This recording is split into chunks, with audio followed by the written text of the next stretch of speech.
भाई वैसे तो मैं बगैर जमानत पे किसी को रखती नहीं, पर तुम दोनों को इसलिए रख रही हूँ कि तुम मुझे अच्छे घर के लगे हो। तुम दोनों के रहने का आसरा भी हो जाएगा और मैं भी अकेली रहती हूँ, मेरी भी दूसराहट हो जाएगी। बहुत बहुत शुक्रिया खाला, हम आपका ये एहसान कभी भी नहीं भूलेंगे। ए लो, एहसान की क्या बात है भाई इसमें? तुम लोग किराया देकर रहोगे ना, मैं कौन सा तरस खा के रख रही हूँ तुम्हें।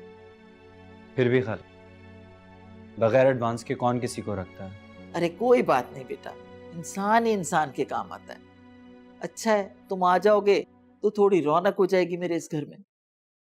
खाला जी, आप इस घर में अकेली रहती हैं, मेरा मतलब है आपके बच्चे वगैरह? है ना मेरा बेटा यासिर, कराची में रहता है, बहुत बड़े दफ्तर में काम करता है, हर महीने छुट्टी लेके मुझसे मिलने आता है। अब की आया ना तो मैं मिलवाऊंगी तुम दोनों।